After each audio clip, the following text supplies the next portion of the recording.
Yep.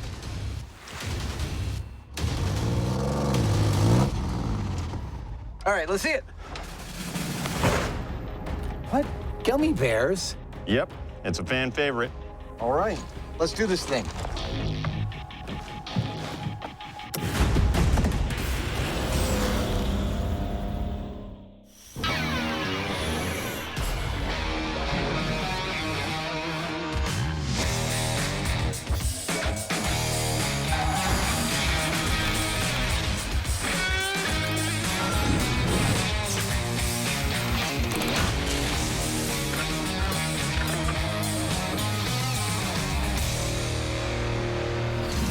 I hope you're feeling pretty smart, Jamie. Why? Because for this episode, we're gonna have to behave like actual rocket scientists. Excellent. What do you got? Well, as you know, throughout the history of MythBusters, our relationship to rocketry has been a little bit like a Clint Eastwood movie. There's been some good, there's been some bad,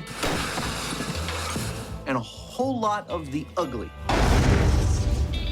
This episode, we hope to put it all together for an awesome fan favorite myth about non-standard rocket fuels. I'm gonna go out on a limb here and guess that it's gummy bears. It is, Sherlock. You're absolutely right. Well, they do have a lot of calorific energy. Right, and if it's true, just imagine we could fly to the moon on a rocket tail of pure, sugary goodness. That I like. I thought you would. Ignition sequence start. Rockets, a crowning, majestic technological achievement. Liftoff. We have a liftoff. Their harnessed explosive energy is capable of taking us out of this world. Eagle has landed. This potential has led the MythBusters to fire a fearsome variety of rocketry. And they've learned a thing or two. Holy crap, run! Rockets are bombs with wings. Total explosion upon ignition. And a successful launch generally requires real rocket fuel. Woo! So to test this fan-requested tall tale of gummy bear-powered propulsion, let's get things rolling with our resident rocket scientist. Since we will be building rockets all episode long, we thought it was important to start by defining our terms. This is not an unreasonable depiction of the kind of rocket we'll use. Fiberglass body, about 7 feet long, but it's the inside that really sets it apart. Now, the business end, where the exhaust comes out, is called the fuel grain, and the fuel grain of this rocket, like our Civil War one, is made of paraffin, but it's what sprays into the fuel grain that makes this a hybrid rocket, and that is this, a pressurized canister of liquid oxygen, or LOX. Now, when the LOX is sprayed down through the paraffin and ignited, it burns very fast and very hot, and when it sprays out that nozzle, it causes a reaction which sends this rocket into the sky. The only difference between this hybrid rocket and the one we'll be making is that ours will be powered by delicious, delicious candy. Oh, that one tastes powerful. That's the hybrid hardware. But the fable is fuel-focused. So it's out with the standard paraffin wax and in with the edible alternative. Question is, how do they make a fuel grain out of gummy bears? So this is how this whole thing works. This is the rocket engine liner. Now we're gonna fill this with gummy bears, but we're not gonna fill it solid. We need to actually have a tube down the middle through which the liquid oxygen will flow. So to create that, I'm gonna insert this white plastic tube with a spacer disc so it's held in the middle. We put the gummy bears in there and we're good to go.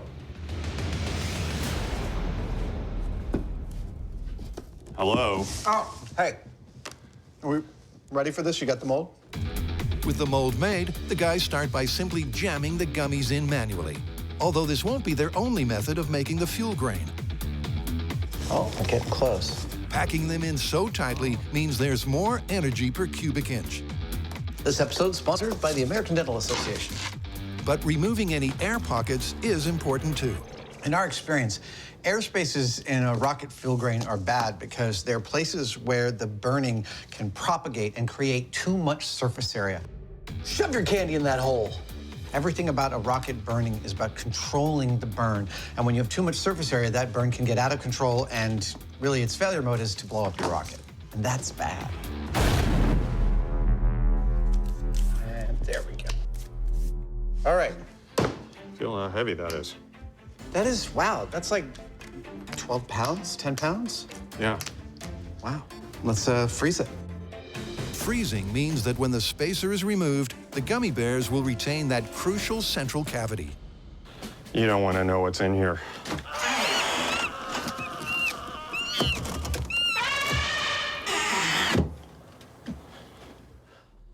That's one engine, but they've got two more in mind. Now, Jamie and I are gonna cook 2 different fuel grains. And here's where things start to get interesting in the MythBusters rocket kitchen. See, a hybrid fuel grain works better the more consistent it is. Therefore, our second rocket is gonna be a contiguous single gummy rocket. We're gonna gently heat up the gummy bears. Ooh, can I lick the spoon?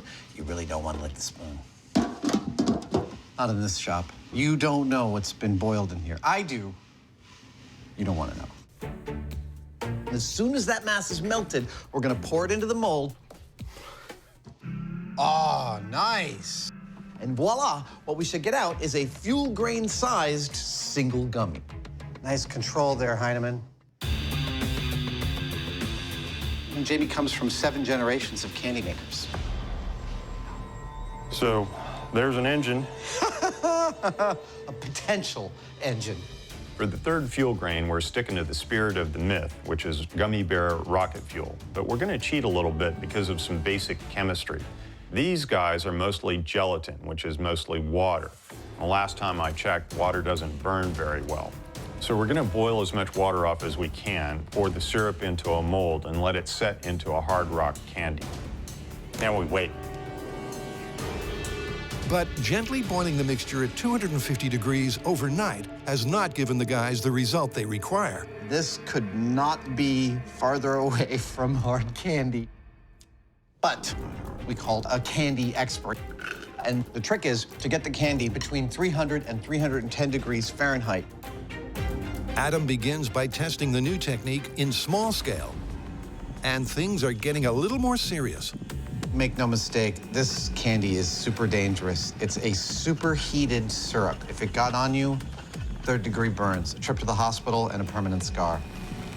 305, okay, excellent. If it got on Jamie, it wouldn't be any problem. It would just peel off the skin off of his exoskeleton and he'd repair it. Ah! I'm good, I'm totally good. Wow. Okay, I'm just gonna cool this down because I've got a compressed gas cylinder over there. Ah! Take 2. All right, welcome back to How to Ruin Kitchen Equipment. Now I'm about to heat up a bunch more candy using this big non-glass container. I have learned from my mistakes.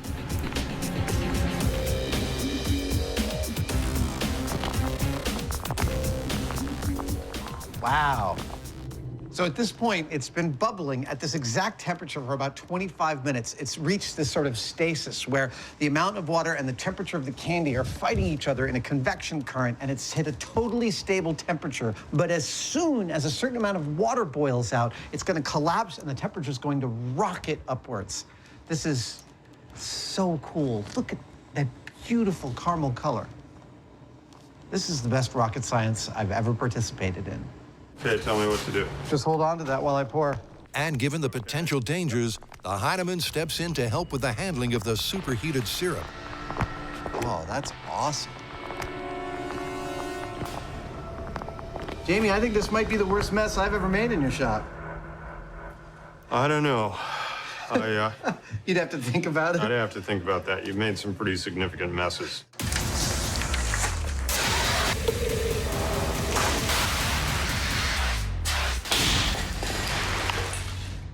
But with no further mishaps or mess, their work here is done. There we go. Well, that was a lot more work than we anticipated, but we finally have our 3 rocket grains. We've got the hand-packed gummies, we got the contiguous single gummy, and we've got the hard crack candy. That's all we can do here in the shop. Now it's time to head out to the desert.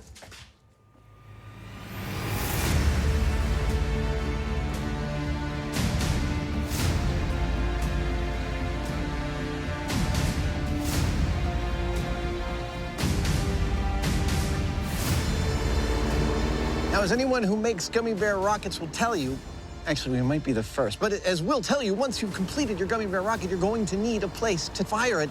And in the Mojave Desert, at the edge of the Cohen Dry Lake bed, we are on the compound of the Friends of Amateur Rocketry. This is it. The middle of nowhere. What makes this place so special is not only their incredible expertise in rocketry, but it is on this exact location we fired the Chinese rocket share more than a decade ago. And they hand-built the rockets for our third and final attempt to fire a car across the desert, the JADO 3 episode. Welcome to the MythBusters Mojave HQ, the launch pad location for some spectacular rocket science research. Can gummy bears really fuel a liquid oxygen hybrid rocket? 3, 2, Coming up, it gets real. 1!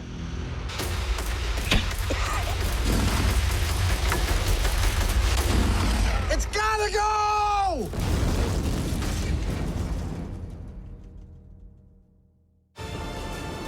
Majestic and magnificent. Rockets are defined as a vehicle propelled by thrust Mach 1. from burning onboard fuel, 1, 2, 3, 4, and 5, jettison. any fuel. And the most unlikely of all, the mythical gummy bear. So we've got 3 different versions of our gummy bear rockets. First is the loose gummy bears that have been pressed into shape and frozen there. Then we've got the molten gummy bears, which have been poured in. And then lastly, we've got the gummy bears that have been boiled down to remove all the moisture. And those have been cast into what is basically hard candy. Those are going to go into these 4-inch rocket casings. Inside this is a tank of liquid oxygen, a valve, and the rocket engine with the gummy bears, and then the rocket nozzle. Those are all the major components that go into a hybrid rocket. Now, if you remember, it's a hybrid rocket because we're feeding liquid oxygen through our fuel grain, and that's what this giant tank is full of. Liquid oxygen, literally some of the scariest stuff on Earth. To say this is flammable is really, it's not accurate, because this is what makes things flammable. It is the enabler for burning, which is exactly what it's doing in our rockets. When you fire one of these rockets, ideally you can recover it later so you can reuse it. Now, how does that happen? Well, the rocket has an altimeter in it, and it records when it stops moving and starts to go in the opposite direction, when it's reached its apogee. At that point, it sets off a trigger which fires a charge that blows this nose cone out along with a parachute so that it can sail down nicely and be recovered intact. This right here is the 20-foot launch rail that will guide our gummy bear rockets for the first 20 feet of their journey.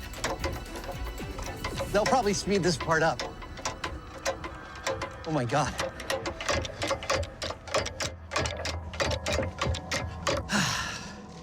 There we go. Our rocket goes here, and it goes in that direction. And this makes sure that it gets off on the right foot. With the locks and rocket casing ready to roll, cue the first fuel. Hand-packed gummies.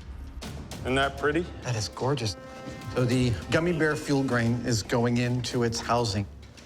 There are a lot of fiddly bits that all have to work perfectly in concert. Snap rings, O-rings, rocket grains, housing, and everything, and it all has to be properly assembled. With the engine loaded and locked, it's go time for launch. This is the pre-launch setup. We mount the rocket,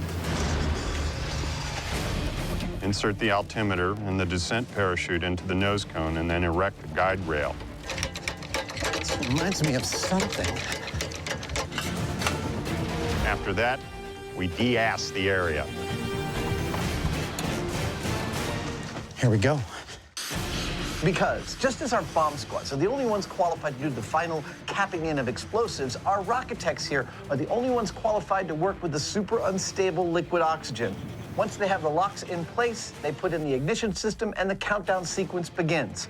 It ends, of course, with me counting from 5 to 0, and I hit the launch button. The moment I do, an igniter starts a little fire in the base of the rocket. At the same time, a valve opens up and liquid oxygen begins to spray down the middle of the core of our fuel grain. It is ignited by that flame and hopefully also in turn ignites the fuel grain, causing a chain reaction of explosive force that sends the rocket skyward.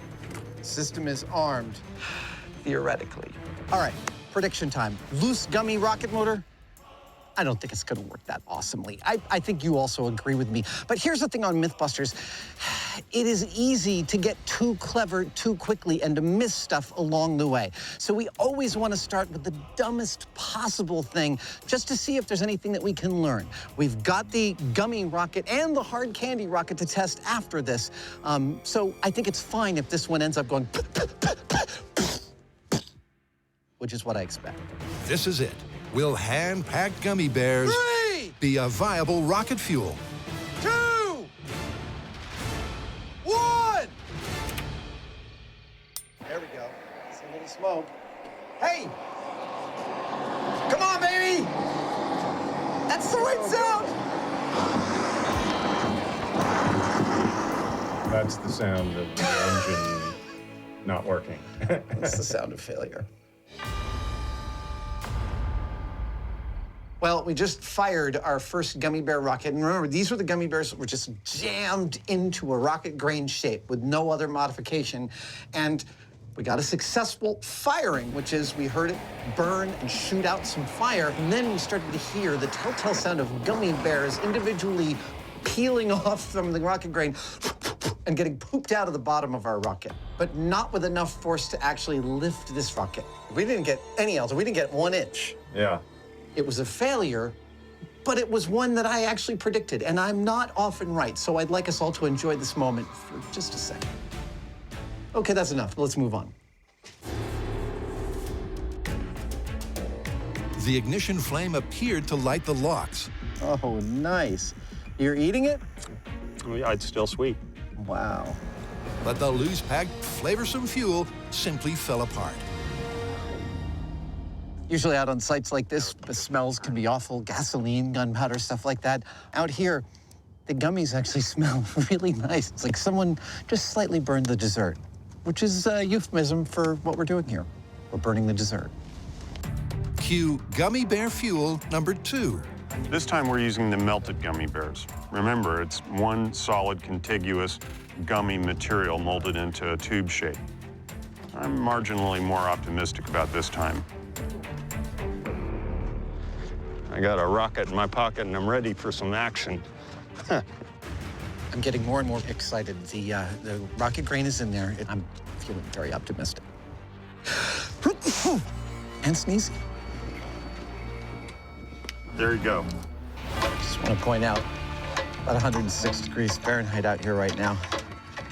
I don't mind telling you, it's hot.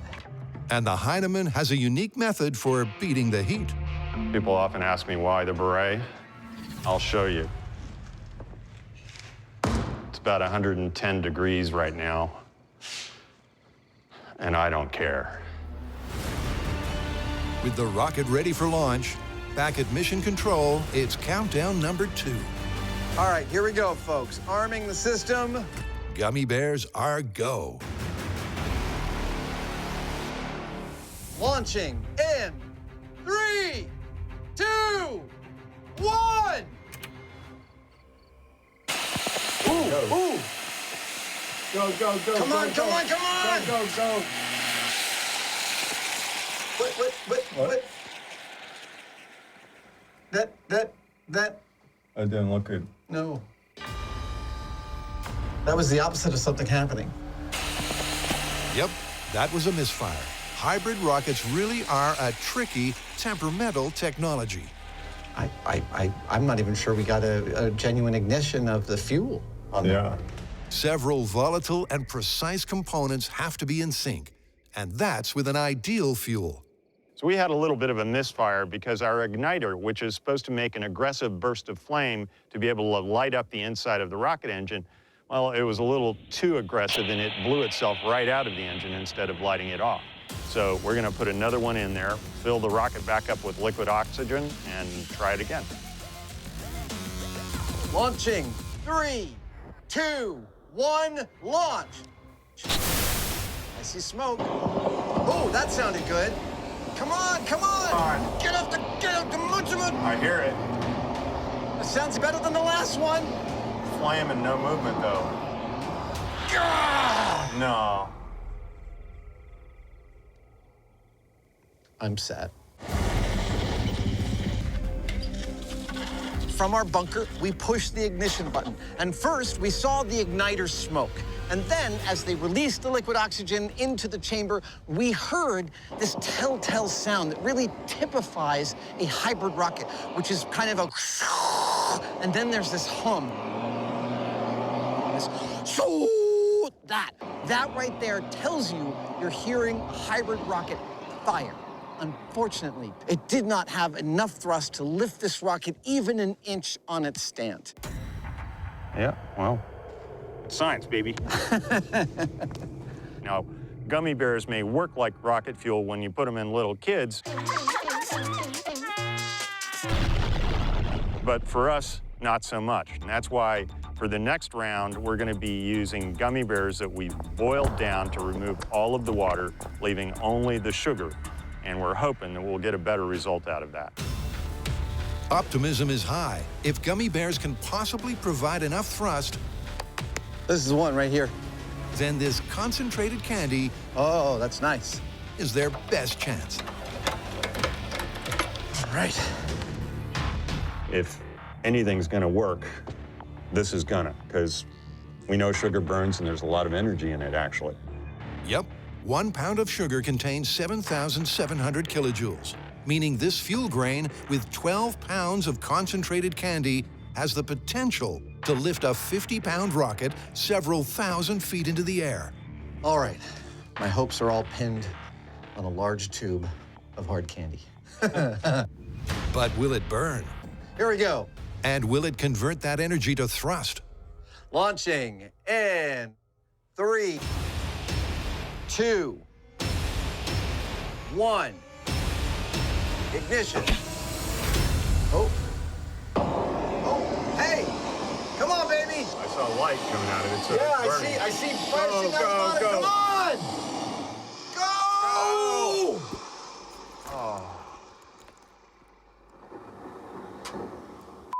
A duck. Houston, we have all the problems. Well, I think that is pretty definitive. Gummy bears do not a viable rocket engine make. We have tried compacted regular gummy bears unmodified. We've tried melted gummy bears with a big gummy rocket grain. We've tried gummy bears cooked until they are hard rock candy. And although each one gave us a progressively better ignition with more of that hybrid sound, none of them caused this thing to lift even 1 inch on the rocket stand here. That's it.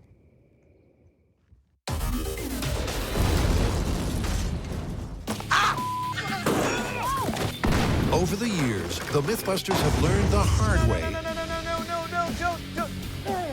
that failure is a valid result. 1, ignition. And with a lack of thrust, Go! gummy bear rocket fuel is looking like a bust. A duck. But Come on, you know us. We're not gonna give up just yet. We're gonna fire the hard candy rocket one more time. And we're gonna add a soupçon of, shall we say, encouragement to help it go a little more vigorously. What I'm doing is I put a spray adhesive down the throat of this and then pour gunpowder on it, and it coats the inside of the rocket engine. So when we stick the igniter in there, the whole surface is ignited nicely. That should be good to go. so with an even sprinkling of black powder in place to help initiate ignition, the guys are shooting for one last shot at gummy glory. So we've tried all our different versions of gummy bears, and nothing has worked yet. This one right here has got to work. It's now or never. All right, Mr. Heineman, are you ready? I'm ready. Here we go. Here we are, launching the hard candy rocket. 3, 2, 1, launch. Yep, come on, baby. Come on! It's gotta go!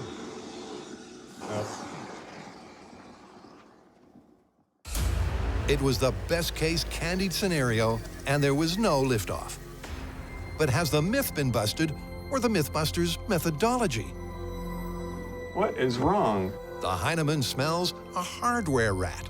At this point, I'm becoming suspicious as to whether it's the fuel's fault, or is it, say, the oxidizer or the general rocket system that is at fault here? So this next attempt, we're going to try and eliminate that as a concern, and we're going to use paraffin as the fuel, which we know is capable of making a rocket like this fly really far. Yep, by replacing the gummy bears with standard rocket fuel, this control launch will test the hardware itself. Packed with paraffin, the rocket experts expect an altitude of 20,000 feet. Anything less than that, and we're gonna have some problems to solve. Okay, here we go. Launching in 3, 2, 1. That's it, I see smoke.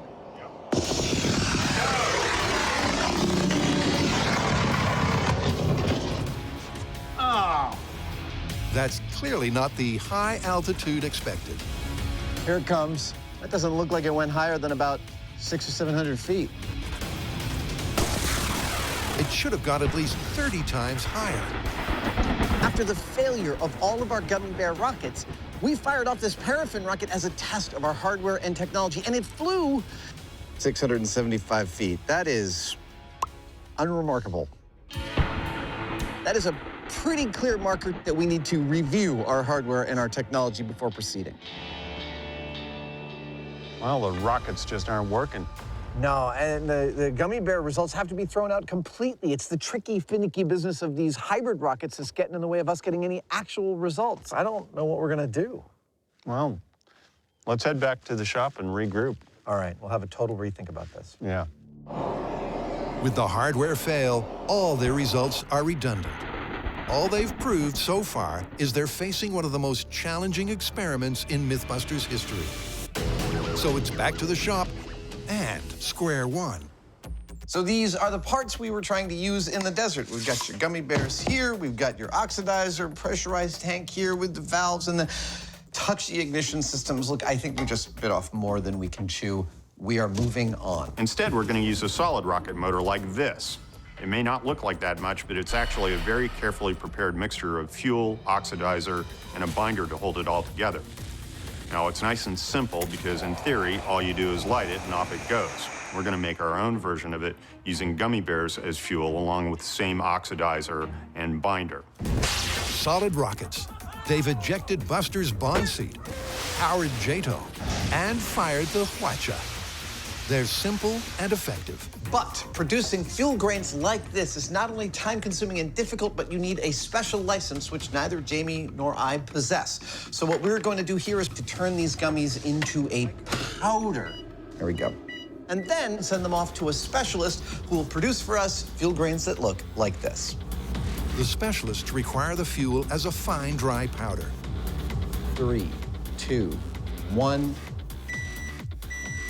And to convert the gummies, Adam has hit upon a technique that doesn't involve large quantities of lethal lava-like syrup. Seems like it's working spectacularly. Okay, I'm gonna use a coffee grinder to make them even more powdery. Dude, look at that. That is a super fine powder that used to be gummy bears. That's exactly what our Rocketeers want. Time to make a whole bunch more. While Adam ramps up production on his gummy bear crystal method, Jamie is, well, being Jamie. Look, I'm loving the technical challenge of making a gummy bear-powered rocket, and if it works, cool. But let's face it, ultimately, there's no real practical application for it. So I'm going to make a second fuel powder, one that could conceivably be useful. Oh, God. That's awful. I'm going to use poop. It's a pretty disgusting sequence up next, so you might want to put down your snacks. Yep, Jamie's moving on from the myth and is thinking ahead. He's looking into the future of space travel. No, really. Oh, man, that's nasty. And like Adam, his first step is to turn his potential fuel into a dry powder. First, I'm going to dry it out up here in the sun, which has the added benefit of keeping the stink out of the shop. It's already giving me nightmares. And then I'm going to grind it down into a fine, dry powder. Some sun-dried poop coming right up. I want them nice and dry and crispy. That's the way I like them.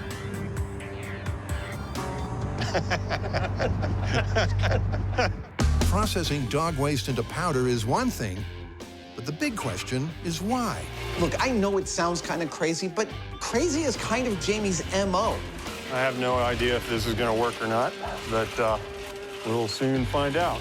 Whenever he can design a system that has no waste whatsoever, where he's expended just enough energy to get the job done and no more, he is the happiest. Well, it's definitely breaking it up. And where does that philosophy reach its zenith? In space. Astronauts are already drinking their own urine, I mean, after filtering. With Jamie's plan, they'd also be using their feces as rocket fuel. What could be more efficient? So, while it sounds crazy, there might just be something to this. It may have seemed like a gag to make you gag, but typically, by focusing on the details, Tell you one thing, this rocket better work. Jamie's actually thinking big. So with the gummies and poop powderized, Yep, that's pretty well ground up. it's packaged and sent off. After the dangerous process of combining it into a solid motor is complete, it'll be back to the desert for a date with detonation.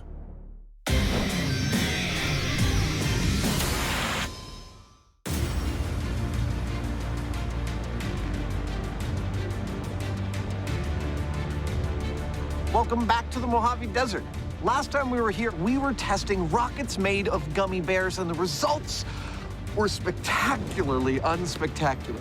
Round two. We had rockets that did this, Oh, no. and rockets that did this. A duck.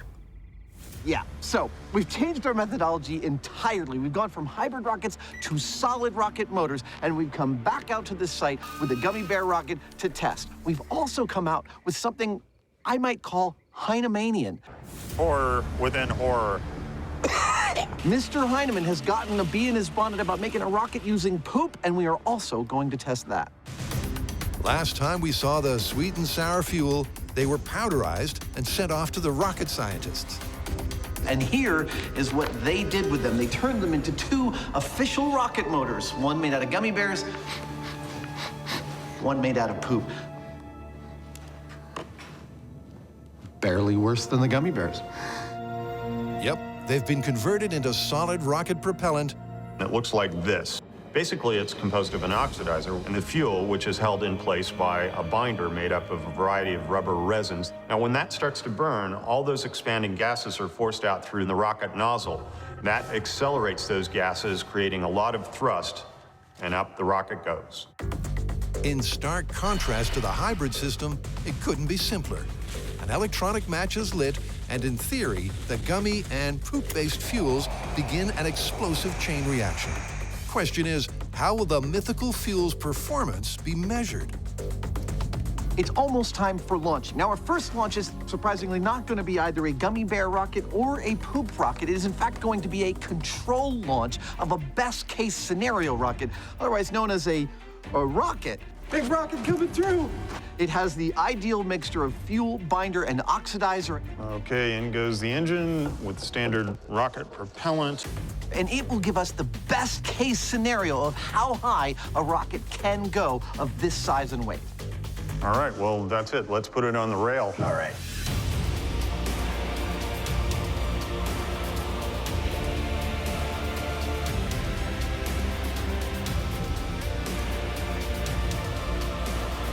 Now, I know we've already spent a bunch of time explaining the difference between this rocket and its predecessors, but you might not notice. We've got 3 cameras attached to this rocket so that we can see the rocket's eye view of its own launch. That's pretty cool.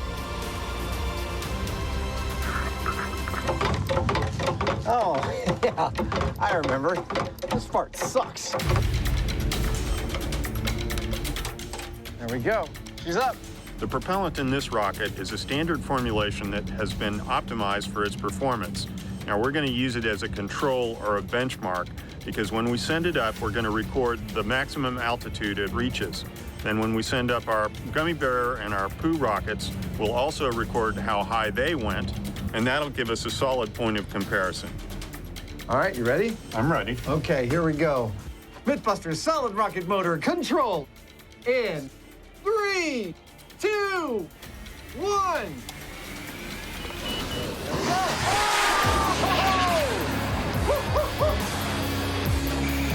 Yeah!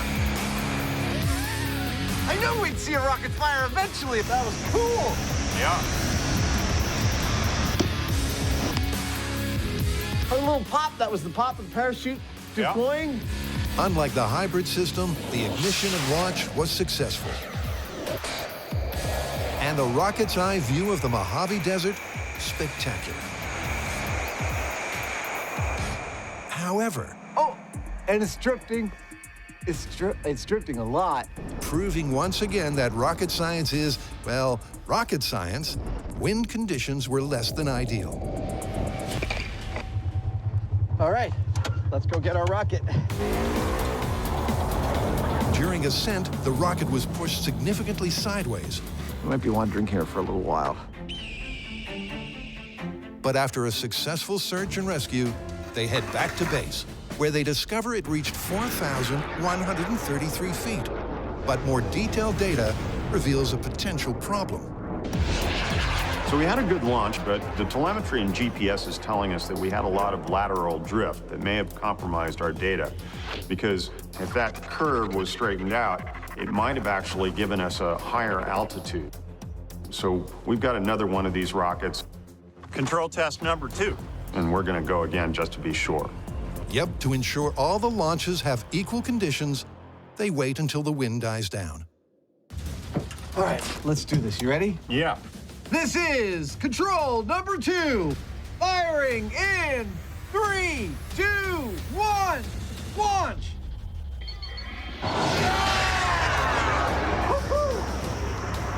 Wow.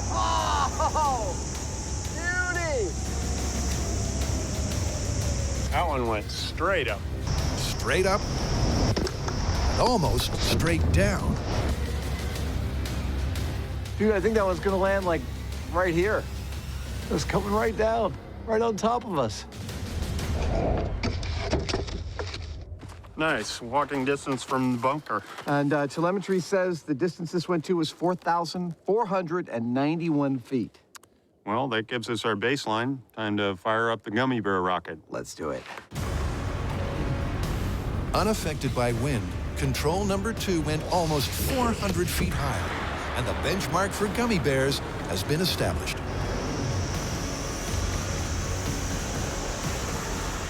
I know that we say that failure is always an option, and truly it is. But in this episode, I feel like we've had our fair share. So I am feeling great relief at actually getting something off the ground and something with which we can compare our results with. Whew. The rocket propellant we've been using is 77% ammonium perchlorate oxidizer and 23% fuel mixed with a rubber binder. Now we're replacing that fuel component with gummy bear powder. In goes the gummy bear motor. What we're looking to find out is how the gummy bear fuel component compares to the conventional fuel component. Good to go. It's been one of the most technically challenging experiments in MythBusters history. But this is it. The gummy bears are good to go. You know, Jamie, not many people know this, but gummy bears are actually the poop of baby unicorns. Really? Yeah. No one's ever gotten close enough to figure out how their sphincter makes that bear shape, but little known fact. It's time for a prediction about gummy bears. Drum roll, please. Thank you. My prediction is that the gummy bears will actually perform as a rocket fuel. I don't think it's much of a stretch to believe that. They're sugar, that's a hydrocarbon that has energy, and from everything I understand about rocketry, which is a fair bit after all these years, I think they're gonna take off. I don't think they're gonna be as efficient as regular rocket fuel. I don't think they're gonna exceed it, but I think they're gonna perform pretty well. The key point of comparison for the energy and efficiency of the propellant will be the maximum altitude attained. All right, so this is it. You ready? Are you ready? I'm totally ready. Let's gummy the sky open. Conventional propellant launched this 8-foot rocket with 50-pound payload to 4,491 feet. How will the gummies go? Gummy bear rocket in 3, 2, 1. There it goes. We have ignition.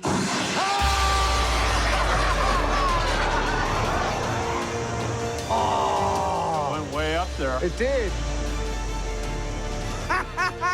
Gummy bears worked.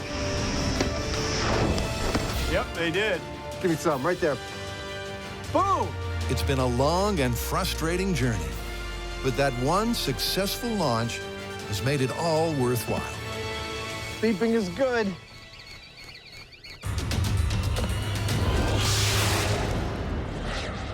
Go for main engine start.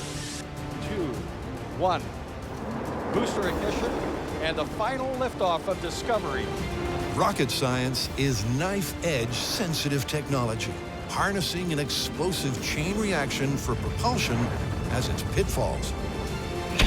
And not enough energy or poor design A duck. means you don't get off the launch pad. 1.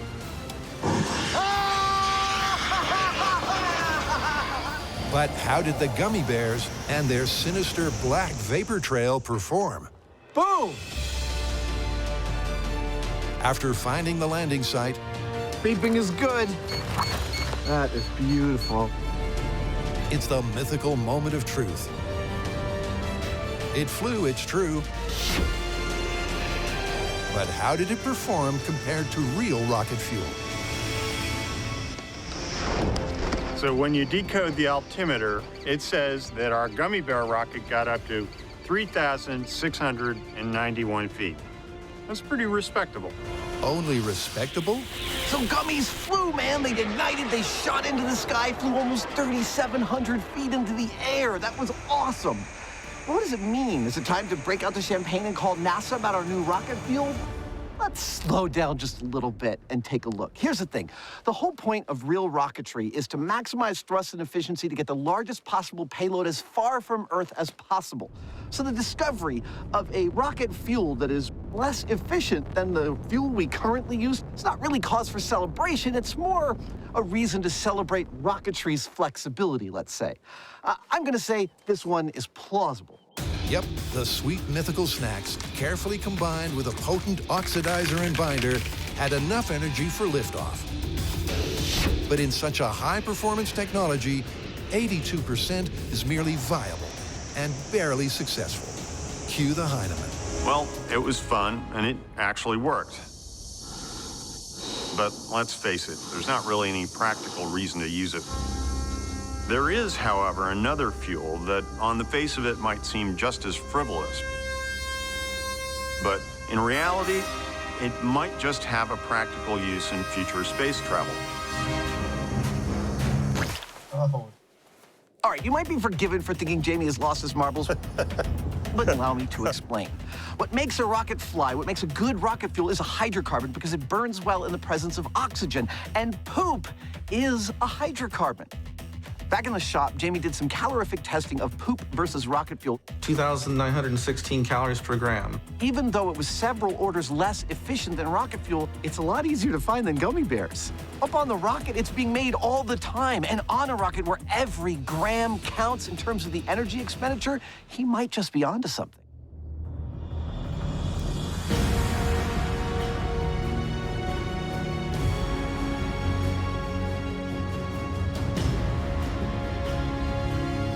So after all that nasty, smelly, disgusting, doggy doo-doo, we end up with this sleek carbon fiber beauty right here. So there we go. All right. Ladies and gentlemen, the first poo rocket coming out of MythBusters. It's time to pronounce my poop rocket prediction. And I want to get this right because I don't want to poop the bed. I mean, rocketry is something that we do. So I'm here to say that I think that while the poop may launch, I don't think that our number 2 solution here will become our number 1 solution. Mind if I set this one off? Not at all. Be my guest. The standard rocket fuel control nearly hit 4,500 feet. How will Jamie's no-waste, waste fuel compare? All right, this is it. Poop rocket, the final launch in 5, 4, 3, 2, 1. Oh, there it goes. Whoa! That's beautiful! Dude! It's got a very appropriately dark smoke trail, doesn't it? Jamie! That was really respectable! Yeah. That was fantastic!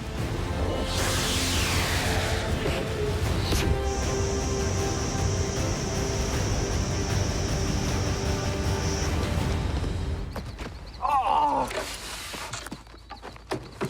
Well done, little poop rocket. Okay, so the telemetry is telling me that we got 2,900 feet.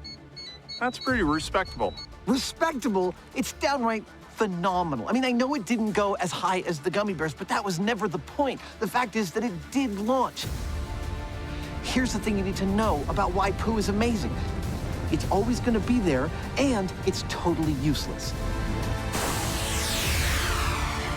If you're on a long space voyage, every gram counts as far as your payload, so you're going to want to recycle as much as possible. With something like urine, it's not so hard. You can filter it and treat it and then drink it again. But with poop, it's not like you're going to be able to process it and then reconsume it. We have, however, shown that it might just be a viable rocket fuel. Who knew? You heard it here first, NASA. Or maybe you already thought of it. Probably did. Bunch of smart guys. Now, we gotta call this before we go. Gummy bears and poop as rocket fuel, how do we find? Well, I think it's pretty clear. They're both plausible. I think they are. Let's get out of here.